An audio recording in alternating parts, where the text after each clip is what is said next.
ओम नमः शिवाय.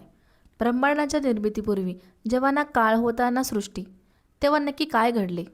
सृष्टीचे निर्माता ब्रह्मदेव आणि पालनहार भगवान विष्णू यांच्यातील एका वादातून एका अशा महाशक्तीचा जन्म झाला, ज्याचा ना उगम कोणाला माहीत होता ना अंत. आज आपण जाणून घेणार आहोत महादेवांच्या त्या अथांग ज्योतिस्तंभाची कथा, ज्याने संपूर्ण ब्रह्मांडाला हादरून सोडले होते. नमस्कार मंडळी, मितकवाणीमध्ये तुमचे मनापासून स्वागत.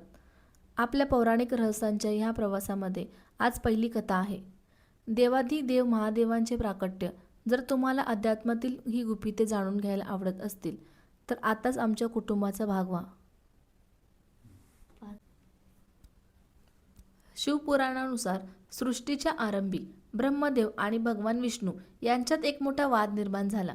मी श्रेष्ठ की तू, या प्रश्नावरून हा वाद इतका विकोपाला गेला की संपूर्ण सृष्टीचे अस्तित्व धोक्यात आले. त्याचवेळी त्या दोघांच्या मध्ये एक अथांग आणि तेजस्वी ज्योतिस्तंभ प्रकट झाला. हा स्तंभ इतका विशाल होता की त्याचे टोक आणि मूळ शोधणे कोणाला शक्य नव्हते. या स्तंभाचे रहस्य शोधण्यासाठी विष्णूंनी वराह रूप घेतले आणि ते पाताळाकडे गेले, तर ब्रह्मदेवाने हंसाचे रूप घेऊन आकाशाकडे झेप घेतली. हजारो वर्ष उलटली, पण ना विष्णूंना मूळ सापडले ना ब्रह्मदेवांना टोक. शेवटी त्या धगधगत्या ज्वाळांतून खुद्द महादेव प्रकट झाले. त्यांनी सांगितले की मीच अनंत आहे, मीच अनादी आणि मीच अंत आहे. भगवान विष्णूंनी विनम्रपणे हार मानली, पण ब्रह्मदेवाने असत्य सांगितले, ज्यामुळे महादेवांनी त्यांना दंडित केले. तेच अनादी आहेत.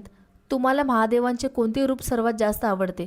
कमेंट्समध्ये हर हर महादेव लिहून नक्की सांगा. पुढच्या भागात आपण अशाच एका थक्क करणाऱ्या रहस्याचा उलगडा करणार आहोत. तोपर्यंत पाहत राहा मितकवाणी. धन्यवाद. मंडळी, ही कथा केवळ एका स्पर्धेची नाही, तर ती आपल्याला शिकवते की महादेव हे कोणत्याही आकारात किंवा सीमेत बांधलेले नाहीत.